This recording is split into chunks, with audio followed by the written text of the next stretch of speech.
sentient beings limitless as the sky, especially those enemies who hate me, obstructors who harm me, and those who create obstacles on my path to liberation and all-knowingness. May they experience happiness and be separated from suffering. I will quickly establish them in the state of the most perfect and precious Bodhi. All Mother sentient beings, limitless as the sky, especially those enemies who hate me, obstructors who harm me, and those who create obstacles on my path to liberation and all-knowingness, may they experience happiness, be separated from suffering. I will quickly establish them in the state of the most perfect and precious Bodhi. All Mother sentient beings, limitless as the sky, especially those enemies who hate me, obstructors who harm me, and those who create obstacles on my path to liberation and all-knowingness. May they experience happiness and be separated from suffering. I will quickly establish them in the state of the most perfect and precious Bodhi. All Mother sentient beings, limitless as the sky, especially those enemies who hate me, obstructors who harm me, and those who create obstacles on my path to liberation and all-knowingness. May they experience happiness and be separated from suffering. I will quickly establish them in the state of the most perfect and precious Bodhi. Thus, until I achieve Buddha, I engage in virtuous deeds with body, speech, and mind until death. I engage in virtuous deeds with body, speech, and mind from now until this time tomorrow. I engage in virtuous deeds with body, speech, and mind.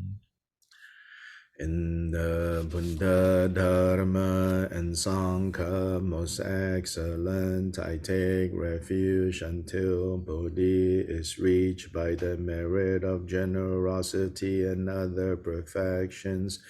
May I attain Buddhahood for the sake of all wandering beings in the Buddha, Dharma, and Sangha, most excellent, I take refuge until Bodhi is reached by the merit of generosity and other perfections. May I attain Buddhahood for the sake of all wandering beings in the Buddha, Dharma, and Sangha, most excellent. I take refuge until Bodhi is reached by the merit of generosity and other perfections.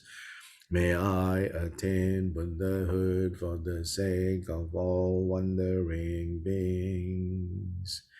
May all Mother sentient beings, limitless as the sky, have happiness and the causes of happiness.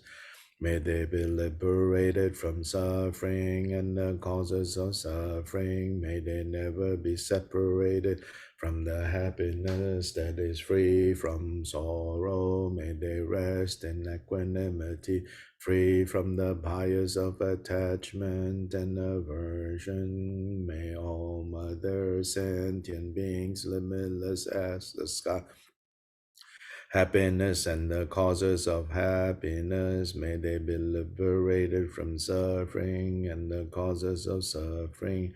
May they never be separated from the happiness that is free from sorrow. May they rest in equanimity, free from the bias of attachment and aversion. May all Mother sentient beings, limitless as the sky, have happiness, and the causes of happiness. May they be liberated from suffering and the causes of suffering.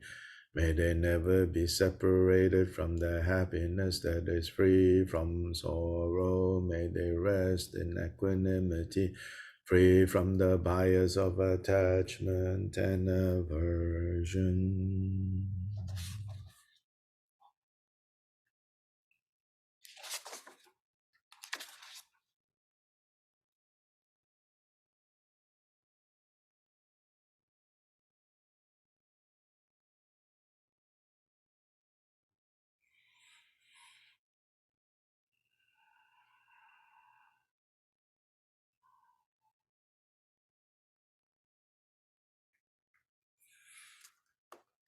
So now we are going to do the supplication to the lineage gurus. If you have this picture text, it starts at page 112. In the PDF that we have shared, it is page 12. Okay? It's the part of the 4-session Guru Yoga. It's page 12 in the PDF text and 112 in the Beja style text. I respectfully pay homage with fierce and longing faith of the three types to you, the glorious Guru, Lord of the four kayas. With my body, speech, and mind, I make offerings of all these established things, outer, inner, and other, the one who offers that which is offered and the act of offering are indivisible in essence. This being so, I make this offering of the great single taste, free from elaborations. Grant me the accomplishment of effortlessness. I lay bare the impairments and breakings of the vows of the three vehicles and rejoice in your liberating deeds. Please turn the wheel of Dharma in accordance with the capacities of those to be trained and remain here. For as long as samsara has not been emptied, I dedicate the merit accumulated in the three times to the welfare of wandering beings. I supplicate you, the Dharmakaya, great Vajradhara of the sixth family. I supplicate you, the 85 Indian Mahasiddhas. I supplicate you, Dili Prajna Bhadra. I supplicate you, Narojnana Siddhi. I supplicate you, Marpa of Lodra, the translator. I supplicate you, Mila Shepa Dorje. I supplicate you, Dao Shonu of Dagpo. I supplicate you, the three Siddhas of Kam. I supplicate you, Dorje Gyalpo of Pagdu. I supplicate you, Jason Dorje Peldra. I supplicate you, Supreme Refuge, Jikten Sumgön. I supplicate you, Dharma Lord Ranashri. I supplicate you, Kenjin Sutrim Dorje. I supplicate you, Onchen Sonam Dragpa. I supplicate you, Jenga Dragpa Jungne. I supplicate you, Chung O Dorje Dragpa. I supplicate you, Toka Rinchen Senge. I supplicate you, Tsamje Drapa Sonam. I supplicate you, Chuni Dorje Rinchen. I supplicate you, Tuku Dorje Gyalpo. I supplicate you, Nirni Chuki Gyalpo. I supplicate you, Shinyan Tundrum Gyalpo. I supplicate you, Rinchen Belgi Gyaltsen. I supplicate you, Chogyal Rinchen Pelzang. I supplicate you, Rigzin Chogi Gyatso. I supplicate you, Gyalwang Kunga Rinchen. I supplicate you. Jitsun Rinchen Punsu, I supplicate you, Rinchen Nampara Gyalwa, I supplicate you, Benchen Belgi Gyalzen. I supplicate you, Chogle Nampara Gyalwa, I supplicate you, Tome Chogyal Punso, I supplicate you, Drikung Tachi Punso. I supplicate you, Jesung Gonjo Rinchen. I supplicate you, Rixin Chuki Drakpa. I supplicate you, Gonjo Jinlen Hamjam. I supplicate you, Gonjo Jinle Zangpo. I supplicate you, Jinle Dondrum Chogyao. I supplicate you, Gonjo Tenzin Rodu. I supplicate you, Tenzin Chuki Nimam. I supplicate you, Kyabda Peme Gyao Zen. I supplicate you.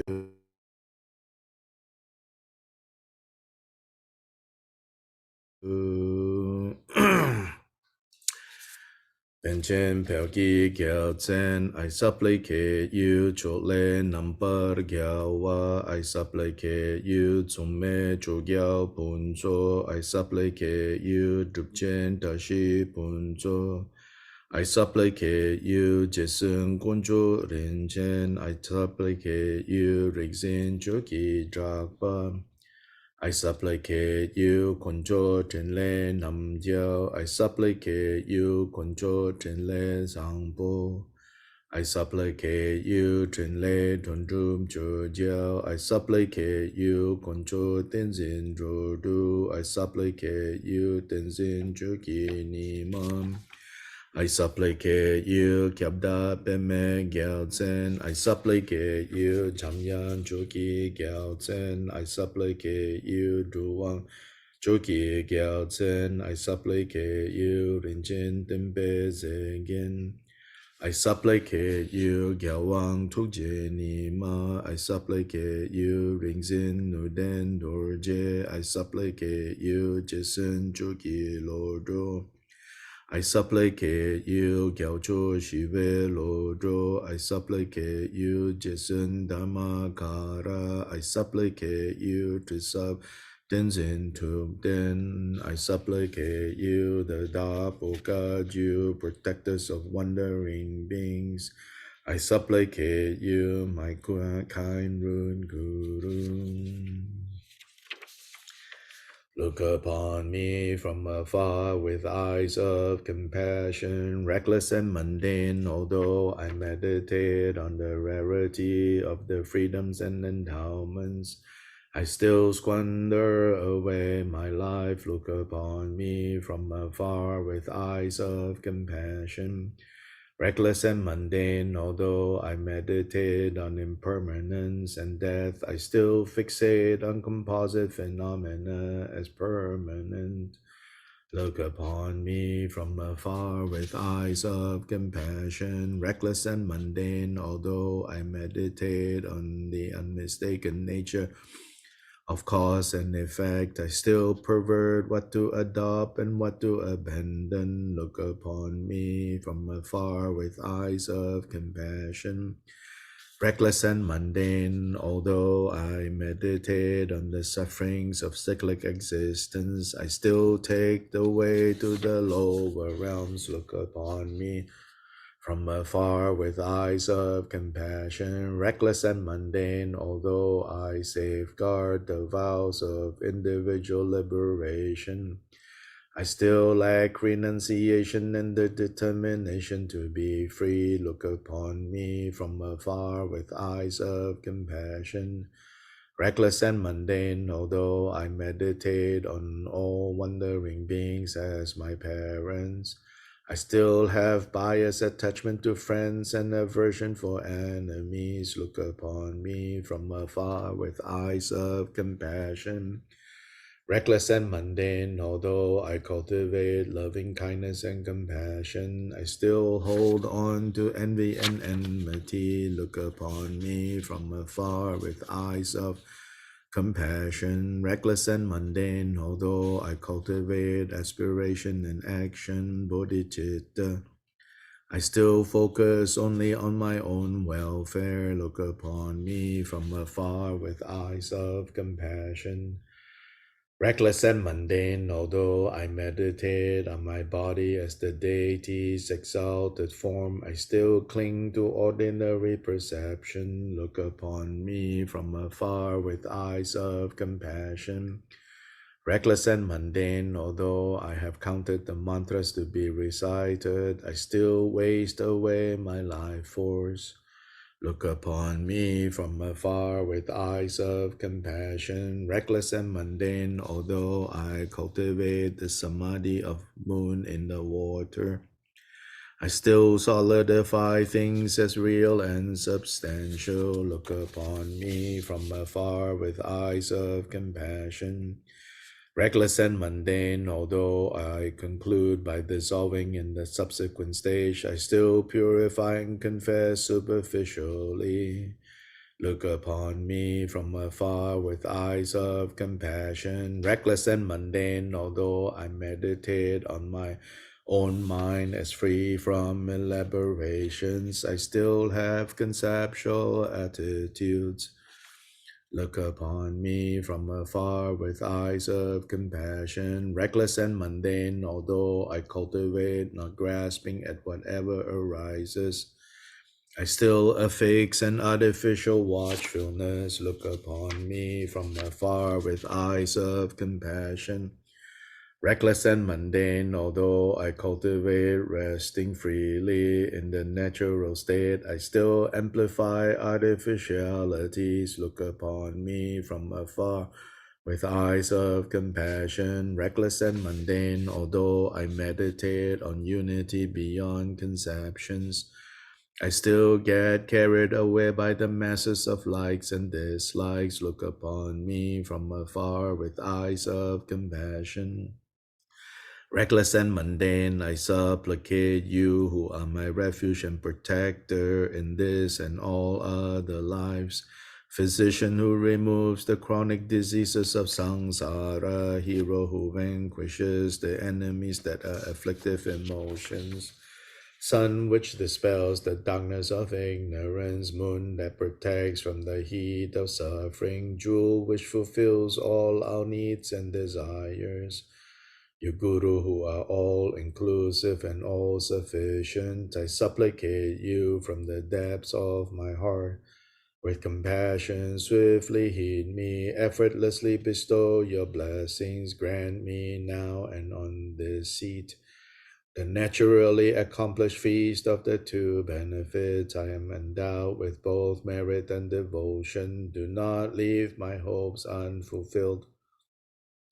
Don't cast away my devotion in vain. Don't let my supplications vanish unanswered. Don't be indifferent with your compassion, refuge and protector in this life, in the intermediate state and beyond. Whatever occurs, joy or sorrow, good or bad, only you are my hope. Look upon me with eyes of compassion. You alone are my home.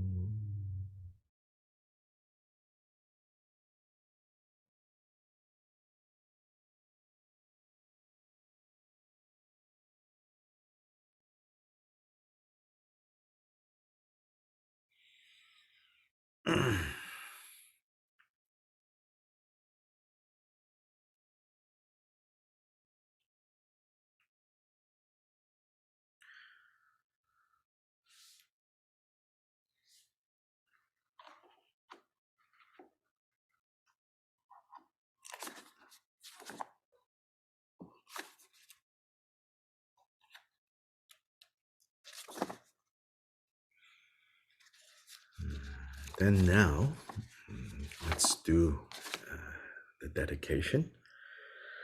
Sublime, precious, venerable, and glorious root and lineage gurus, assemblies, idam, deities, Buddhas, and bodhisattvas dwelling in the 10 directions, and all assemblies of viras, viranis, yoginis, and dakinis, please heed me. May the virtues collected in the 3 times by me and the entirety samsara and nirvana and the inherent root of virtue not result in the 8 worldly dharmas, the 4 causes of samsara, and the resultant states of hearers and solitary realizers, and may all mother sentient beings limitless as the sky, particularly those enemies who hate us, obstruct us, who harm those who create obstacles, Maras who mislead, and their Mara retinues have happiness, be separated from suffering, and quickly attain the unsurpassed, perfect, and precious Buddhahood Bodhi.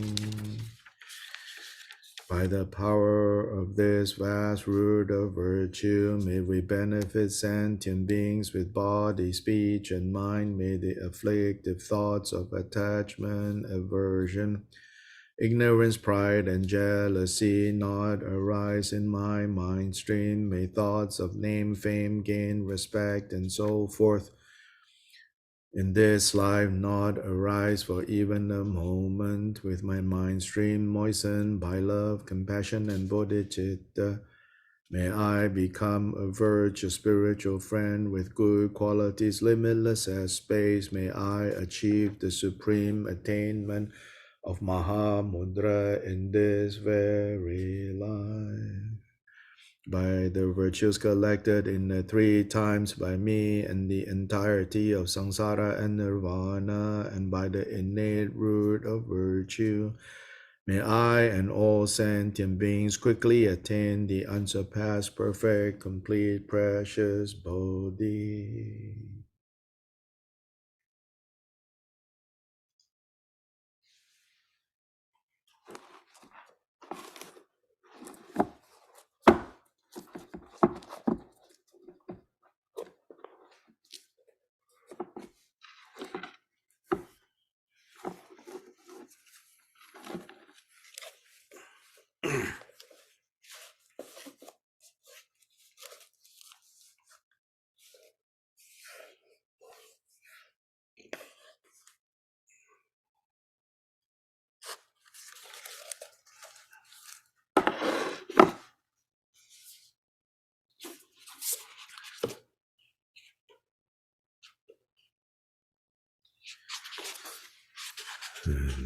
Page 30 of this book.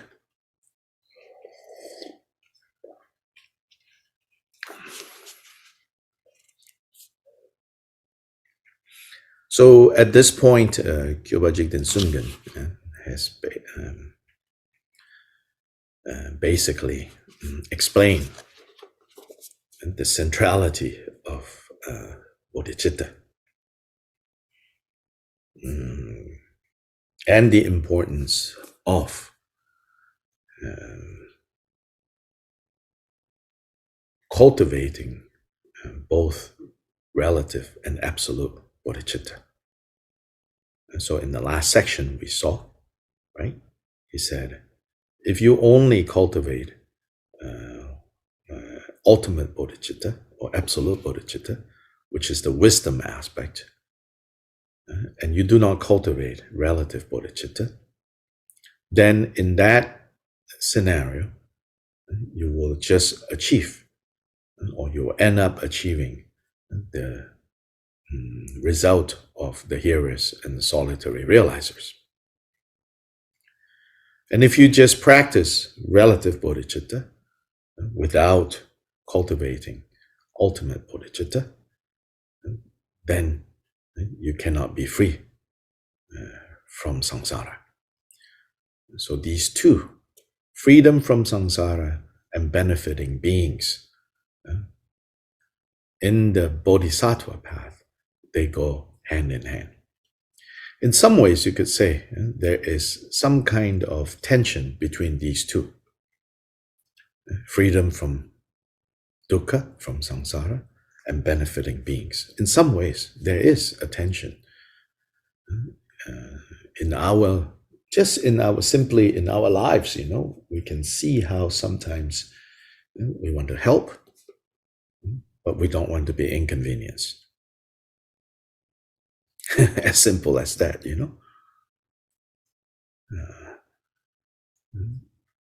So much less, like don't want to experience dukkha. Or we don't want to be inconvenienced, And yet we also feel like I want to help. So on some level, in a very, without being all philosophical and big ideas, at the level that you and I need to really work on bringing these teachings into our hearts. It's as simple as, right, seeing being torn between the feeling of I don't want to be inconvenienced, or I don't want to suffer. But then on the other hand, but I also want to help others. I also want to be good to others. So in the last section, Kyopa Rinpoche says, we have to integrate these two. We have to bring these two together so that we practice both aspects of bodhicitta. Furthermore, to clarify, to say that, what should we practice? We should practice bodhicitta. To say that is not to say, there's bodhicitta here, then there's all the other practices over here. Yeah. And don't misunderstand and think, oh, bodhicitta practice over here, all the other practices over here. Oh, now I'm going to choose bodhicitta. This is not what it means. It means all your practices, all your Dharma practices, and then, really beyond that, you could say, my whole life should be lived. My life should be lived. Of course, this is big aspiration. My life should be lived. And then in a more limited way, all my spiritual practices should be done in the context of bodhicitta. Especially I have emphasized, again and again, how when you understand this point, then no matter what specific method you use, what specific practice you might be engaging in, you should always be able to see where is relative bodhicitta in this practice, and where is ultimate bodhicitta in this practice.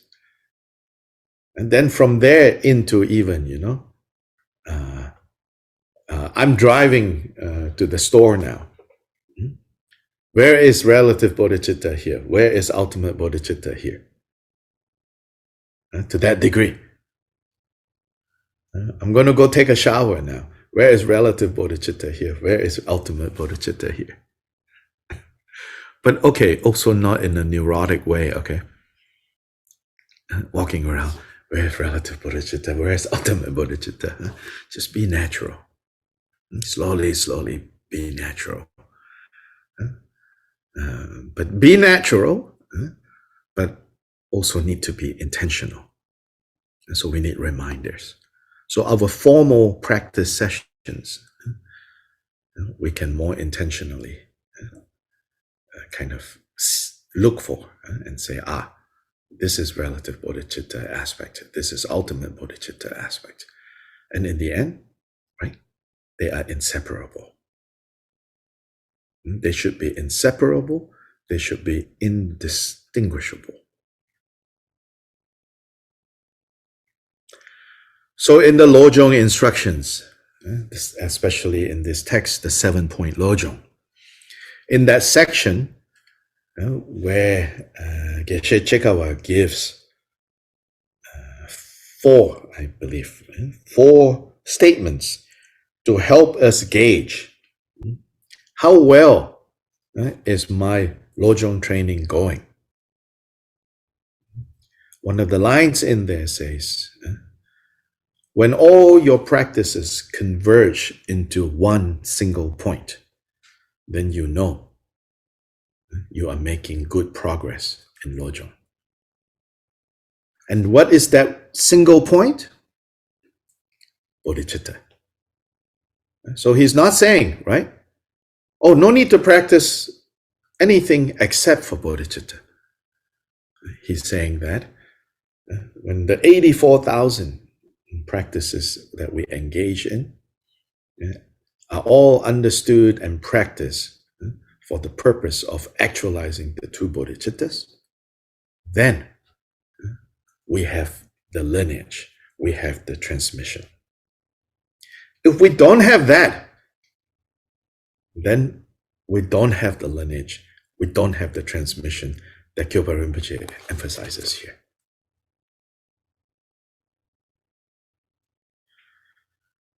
So after that, now he begins a slightly different but related topic. The section has been identified as summarized in these topics. I think these topics were are provided by the translators. I'm not exactly sure. I've not looked at the original Tibetan. Maybe I should. Anyway, this section is called "The Path of Methods is Not Sufficient." The path of methods alone is not sufficient. It's not enough. So when we see this, actually, never mind. Let's continue.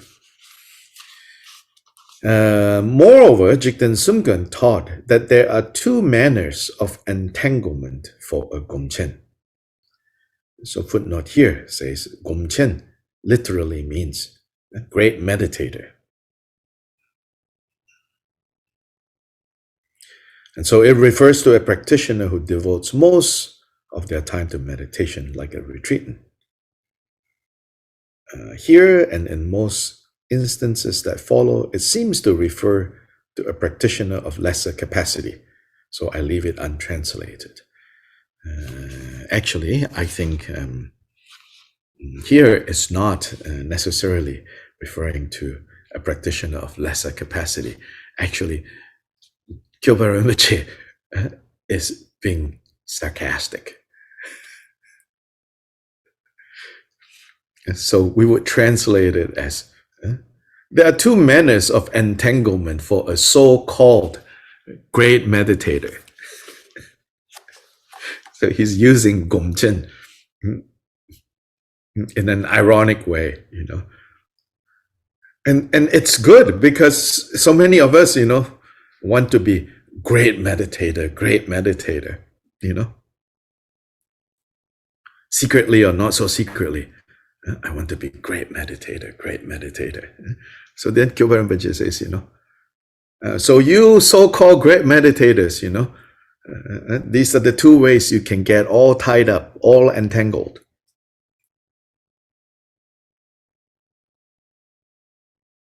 Sometimes we think, the goal of Dharma practice is to become a great practitioner, a great meditator.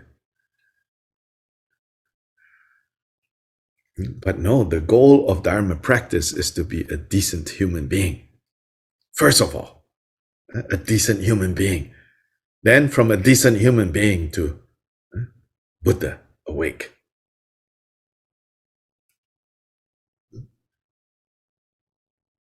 No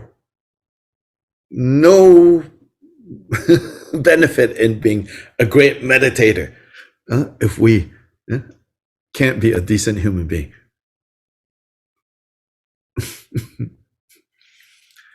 So this is what Chogyam Trungpa Rinpoche calls spiritual materialism. To want to be a gomchen, a great meditator, a great practitioner, a great Dharma person. So here, Gyoba says, there are two manners in which you so-called great meditators can get tied up, can get entangled. The first is to be entangled without realization. The second is to be entangled in doubt after gaining realization.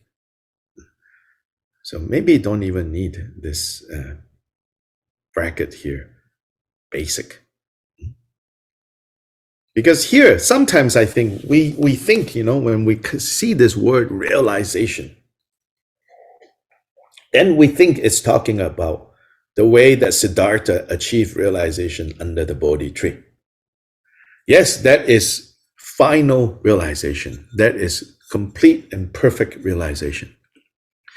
In the context of Mahamudra training especially, realization, there are stages of realization. So the basic meaning of realization is simply, here, realization simply means having gained, not theoretical, but having gained practical, direct kind of understanding of what is mind, how does mind works. What is mind? How does the mind work? What is its nature?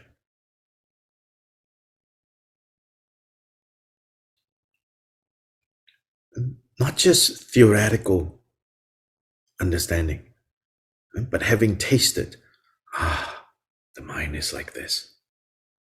And so he says, there are two ways that you can get entangled. That means lost even. One is before having experienced that, and one is after experiencing that, but still doubt is very strong. Is it? Is it not? Is it really like this? Is it not? Yeah. Now, of course, these are natural. This is natural to the process, to have these two types of entanglements. So that we have these two types of confusion,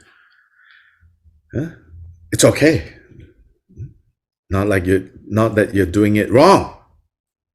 Not recognizing these two entanglements, that's when we will be stuck. And not recognizing these two types of entanglements, and yet we think, I'm a gomchen. Or in the realm of, Tibetan, those of us involved in Tibetan Buddhism, another version of this, I'm a gomchen, is what? Maybe I'm a tuku. Just nobody has recognized me yet. Secretly, not secretly, it's always at the back of, lurking there, I'm telling you because, I've gone through this kind of you're like, maybe. Yeah. That's mainly because we've read too much about, and also this person is the tuku of this person is the tuku of this, blah, blah, blah, all of that, I can tell you, if you ask me, I think for the most part, this is part of the Tibetan context. Tuku this, tuku that, out of a particular need in Tibetan Himalayan context, a type of skillful means, But then because we've read so much about these things, then these days especially, every other teacher that you meet, seems to be tuku of this and tuku of that. Because really, without that title, you ain't get no respect, as we say. So everyone feel like, I need to go find myself a tuku name.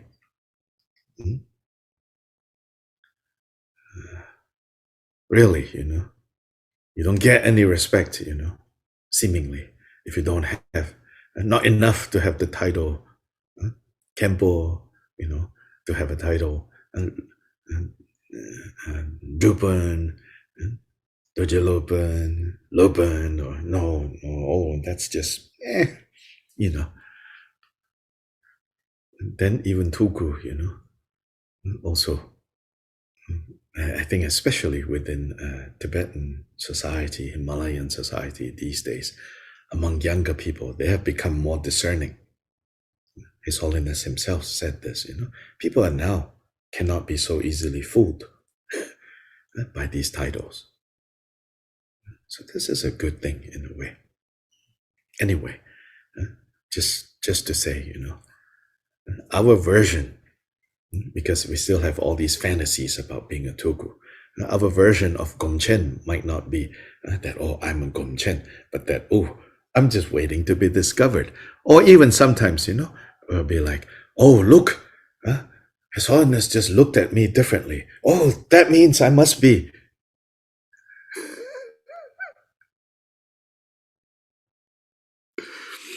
One time, one of my teachers said, he said, we are all tulkus. We are all nirmanakayas. In the absolute level, ultimate level, we're all nirmanakayas of Vajradhara. How can we not be?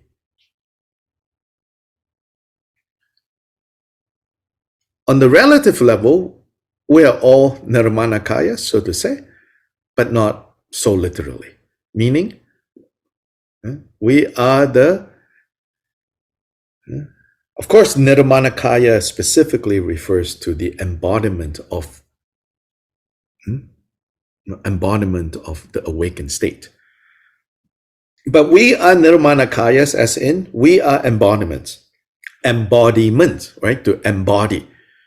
What are we embodiments of right now? We are embodiments of our positive and negative conditions, karma, that we have put in place. Every moment right now is an embodiment of that.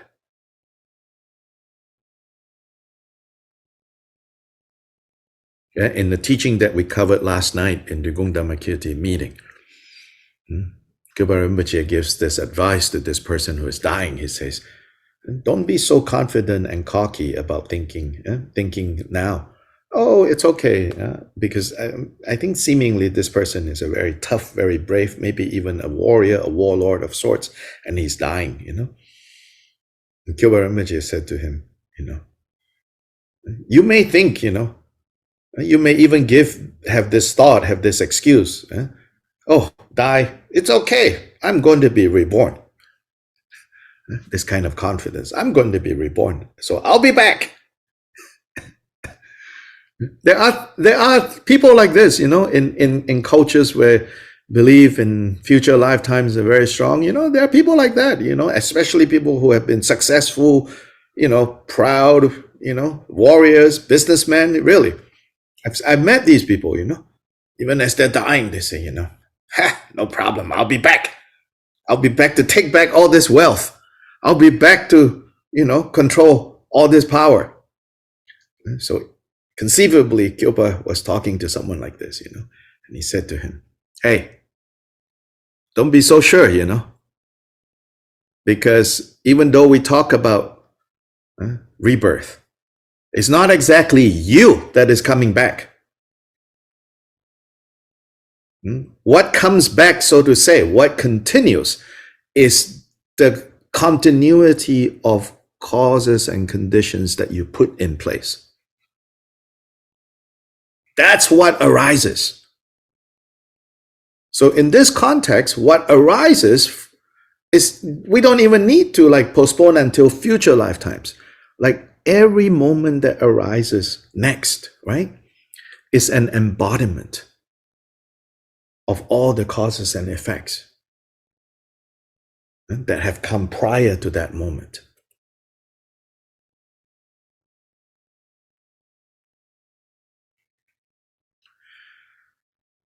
So when we say practice bodhicitta, actualize bodhicitta, in the micro level, what are we talking about? We're talking about, may every moment that arises next be an embodiment of bodhicitta.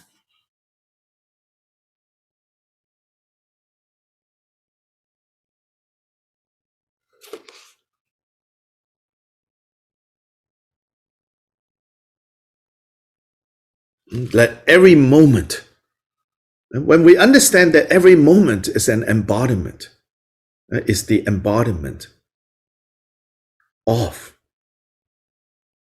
causes and effect, causes and conditions. Whether you label desirable, undesirable, positive, negative, well, part of being under the power of confusion is we attach labels to what it simply just is.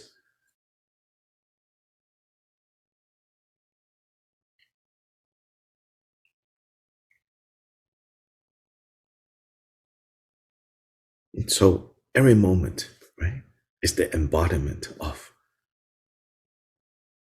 is the arising, is the embodiment of actions of body, speech, and mind. And may our actions of body, speech, and mind be bound together with virtue. And the ultimate virtue is the virtue of bodhicitta. So we come back here. The first is to be entangled without realization. The second is to be entangled in doubt after gaining realization. As for the latter, it means to be entangled in doubt about whether their meditation is correct or not. So after realization, this after gaining some, right, experiential direct insight into what is mind, what is nature of mind, how does mind works, how does suffering arise in mind, how does happiness arise in mind. Have we gained that? Even having gained that, now when it comes to meditation, and what is meditation? Meditation now means, right, getting used to, habituating what has been realized. But now we don't know how to habituate. We're in doubt specifically. Is this correct? Is this not correct? Thus, when realization first arises in the mind, you must ascertain from what was shown in the true lamas pointing out instructions whether your meditation is correct. And so working together with this guide that has helped you come to some understanding about your mind, right? You need to work with this guide on identifying whether your practice is correct or not. So this is why we need guides who have experience, who have knowledge, and more importantly, as Gampopa says, guides who have bodhicitta. And then that's when you go, oh, well, that makes it really hard.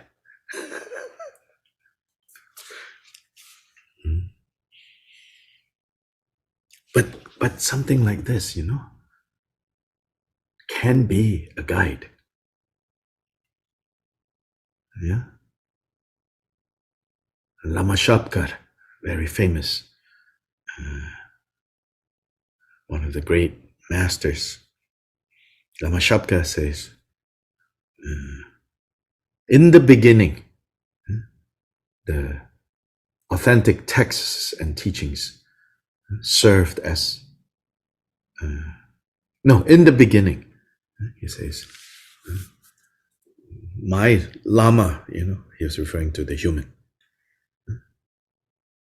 was my lama. In the middle part, the texts served as my lama. Then in time, my own mind is my lama. there's something practical being said there as well, you know. So when the human lama was available, usually the human lama is older than you, but not necessarily. In the case of Shapka, the human lama was older than him. Then the human lama was available. Then he can, you know, primarily rely on guidance from this human lama. Human lama passed away, then he has to rely on the text. But because of the guidance of the human lama, now he knows how to read texts. See, it's not enough that we have text. We need to know how to read texts. Otherwise, we come away from reading text with the wrong conclusions, you know? And then over time,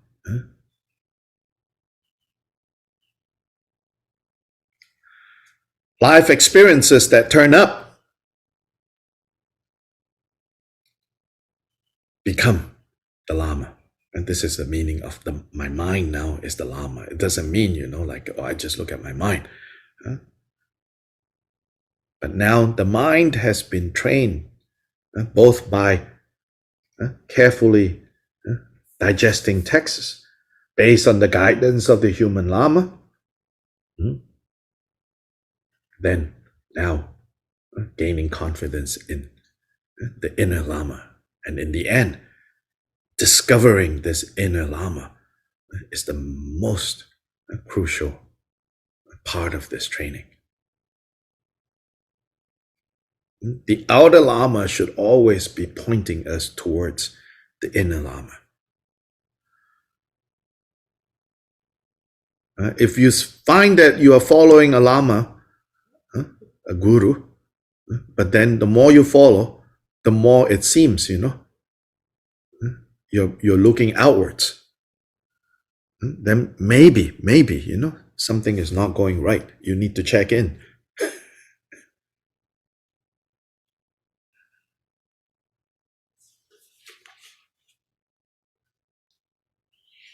And as for this issue, you know, maybe say a little bit more. I see, you know, people are so eager to have to taste the teachings. People are so eager. And so that's partly why people are also grabbing left and right and up and down.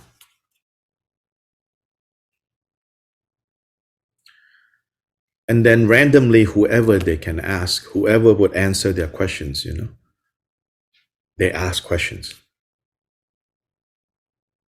This creates a lot of chaos, confusion.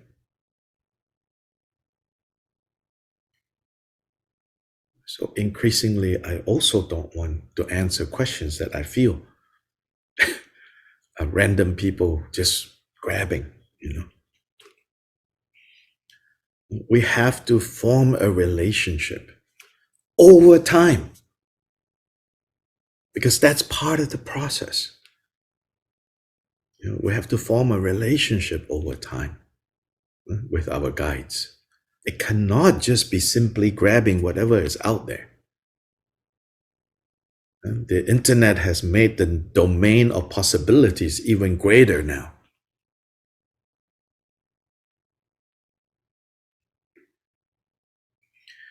In the old days, you have to travel a few valleys, not by the power of flight, by the power of walking until your shoes get worn out. And so there were great successes.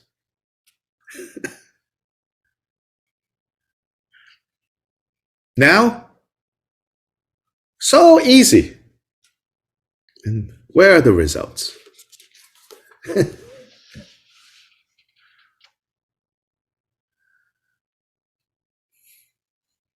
For how will you know what you are doing if you don't gain certainty, but have doubt about whether your practice is correct or not? So here he's emphasizing the need to, again, work on clarifying. Yeah, I have to footnote, okay? He's speaking to his audience which I believe have a different mindset as us. We are very impatient. We call it type A personalities, many of us. Kyoba Rinpoche wasn't talking to that type. So this is what I mean by, you need to know how to read these things. Otherwise, it'll just make you more crazy. And you think you're practicing Dharma.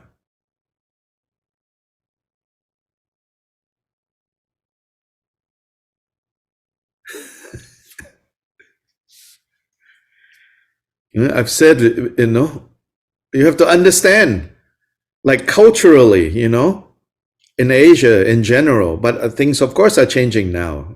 It's not East-West per se. It's just development, development of physical, material development. Material development, creates a certain kind of mindset. So when these teachings were given back in those time, culturally, people are very content to do nothing in particular. Here, if we do nothing in particular, then we become depressed. We feel like we're useless.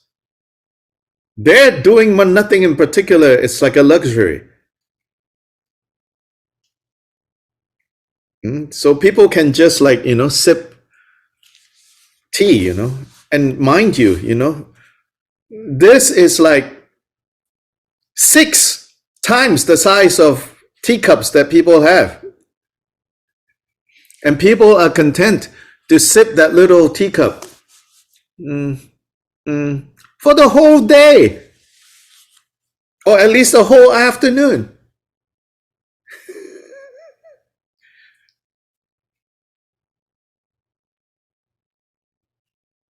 And it's to that kind of cultural context that Kyopa is saying, hey, don't waste time. Don't sit around.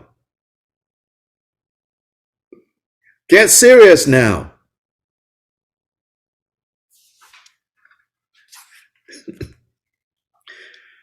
If you don't gain certainty but have doubt about whether your practice is correct or not, it's not going to work.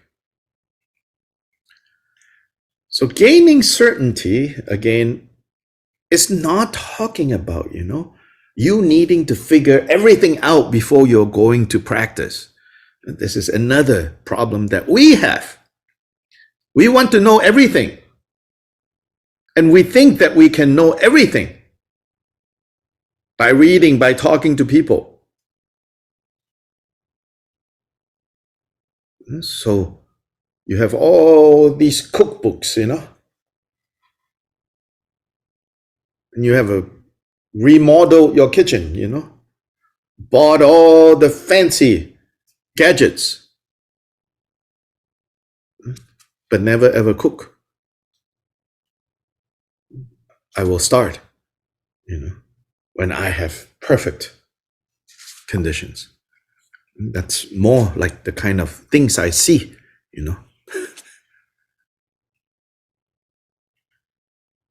So it's slightly here, it's a different context. Yeah? In Gyalpa Rinpoche's context, he has to prod them to ask questions. Here, in our case, ask too many questions. Because we're very good at blah, blah, blah.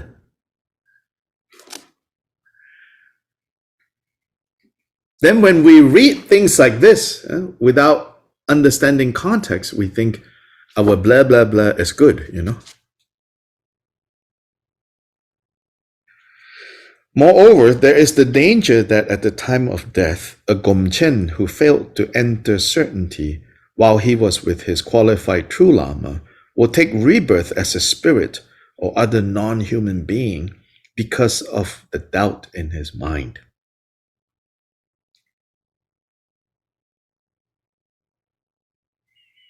And so, you can even,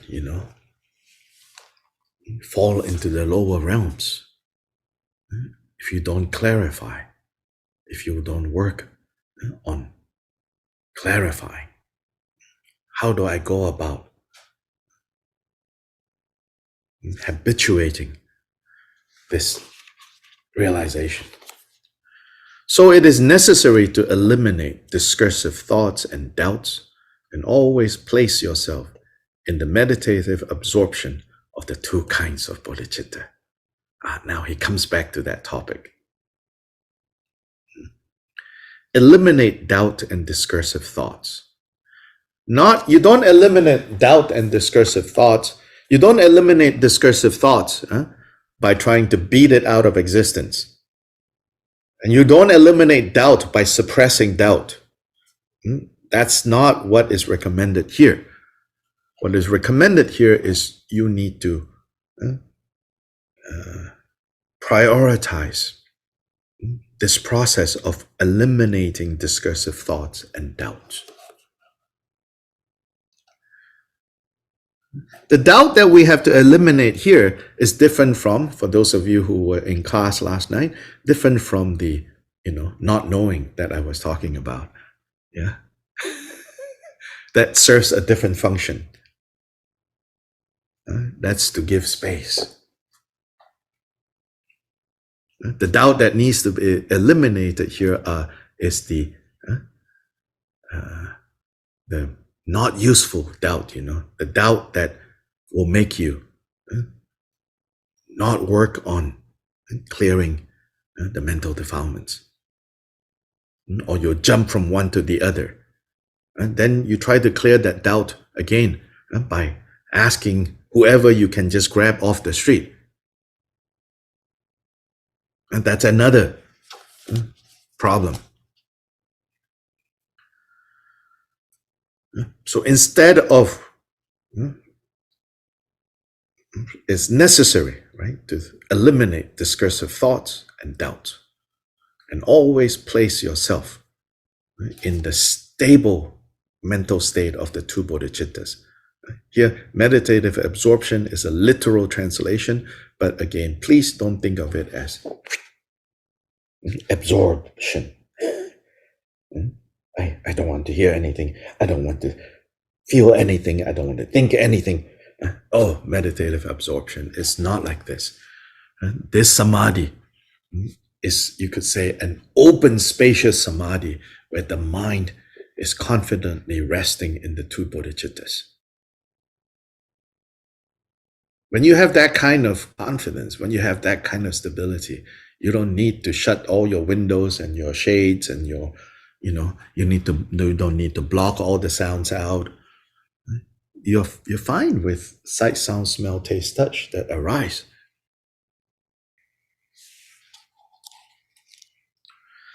It is possible to practice methods such as inner heat, tummo, and so forth without the two kinds of bodhicitta. Yeah, there are traditions of practicing what we call tummo. There's no sense of bodhicitta at all, even secular now. Like Wim Hof breathing techniques, can promote good health, all of that, yes. But that has no two bodhicittas at all. Then other spiritual traditions also have the equivalent of inner heat, tummo, because human bodies are human bodies, You can discover the power of tummo independent, outside the context of Buddha Dharma. So Kyoba Rinpoche is saying this. It is possible to practice methods such as inner heat and so forth without the two kinds of bodhicitta. And miraculous feats of transformation and the like in connection with the body may even arise. You may even have miraculous powers developed, independent of the two bodhicittas. And this is where the danger is. However, they won't get you very far because those practices are based on the body.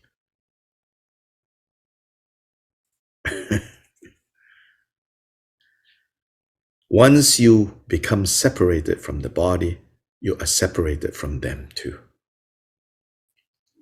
Yeah, so all these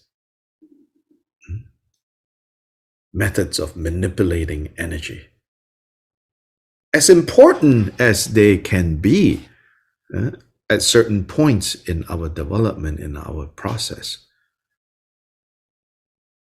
in the end, they're not the main thing that we practice. Because once you become separated from the body, you are separated from them too. Therefore, there is no need for the path of methods. Very strong statement. So our translator kindly provided a statement that puts this statement in context, because there's a statement in the gomchen that says, for the possessor of realization, for someone who has realization, as in some understanding now of the mind, then the path of means or the path of methods and so forth is all the more necessary. So here, Kyoba Rinpoche is strongly saying that don't overemphasize the path of means or the path of methods. So much so that he says, therefore, there is no need for the path of methods, even as strong as that statement. But that statement should not be taken out of context. Therefore, there is no need for the path of methods. This is also what Pamadrupa, in his instruction named Intelligence, teaches. When no qualities develop and no results arise, although the supreme path of methods is practice, how can attainment of the result in this life be possible? Unless devotion to the eminent person, the true lama, and Buddha nature, the inherent principle, are confidently cultivated in the mind.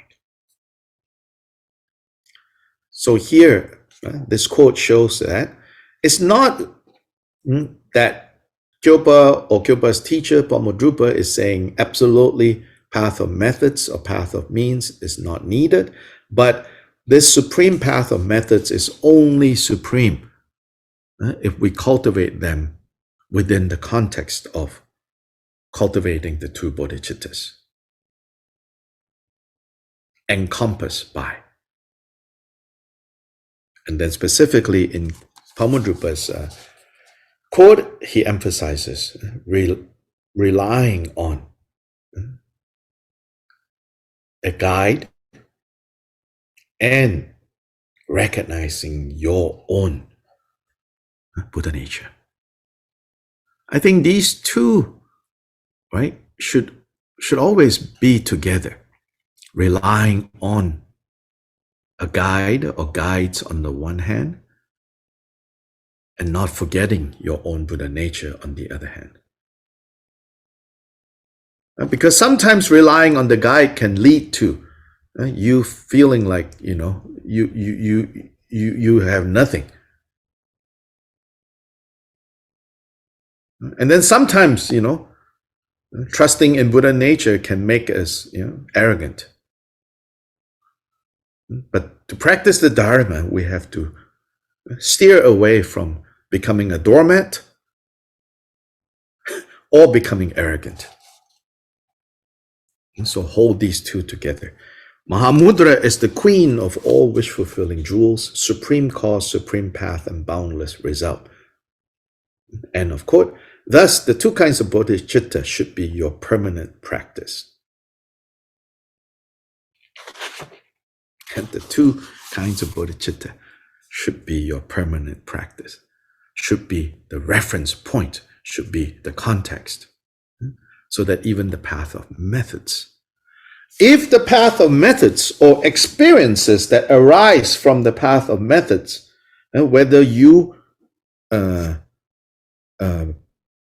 did something directly to cause them to arise or not, doesn't matter. So here, all this, some of you are very sensitive to these things, then they can become obstacles. feeling bliss, feeling energy, feeling overly inspired. When all these things lead to just this lack of samadhi in the two bodhicittas, then you have to recognize immediately, uh-oh, gone wrong way now. Come back.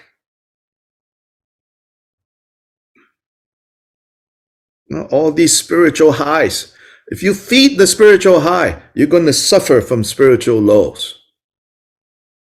The higher you climb, the harder the fall. Samadhi is what we have to work on, not heights. Of course, nobody cultivates lows, so no need to say that.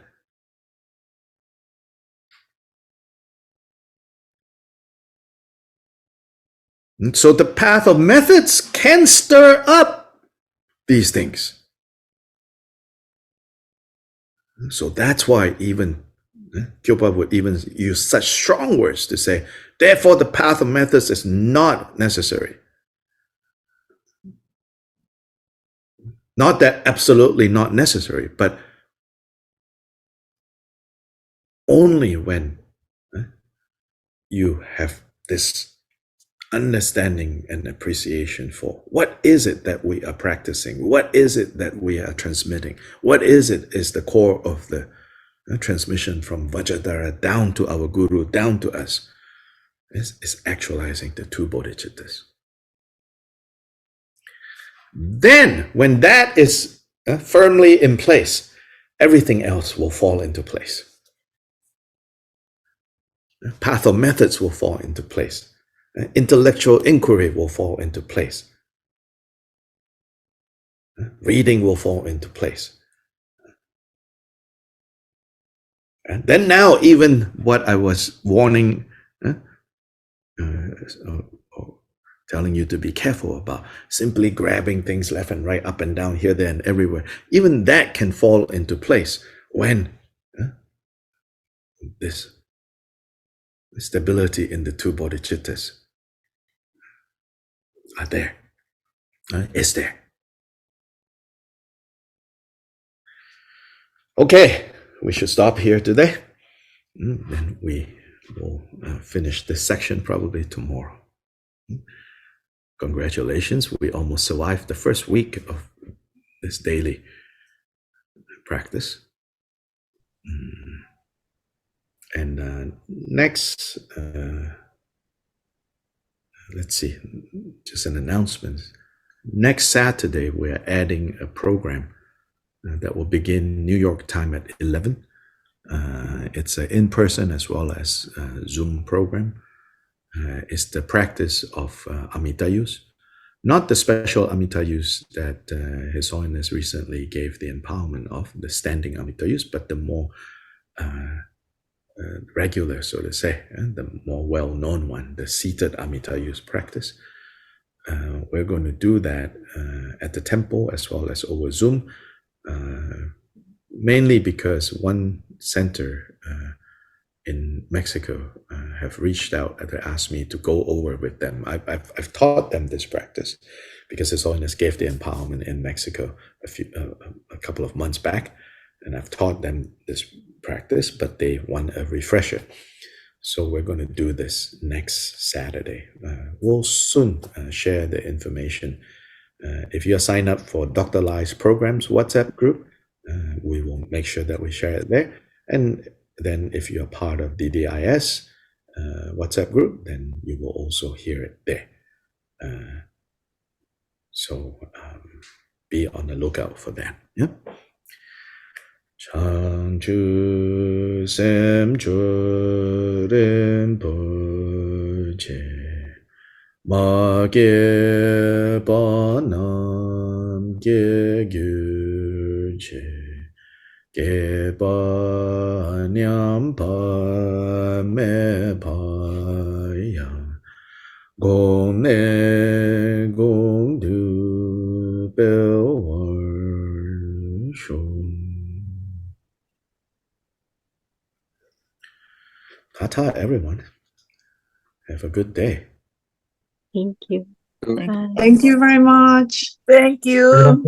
Dr. Thank Lai. you, Dr. Lopum. Thank you. Thank you, Dr. Lai.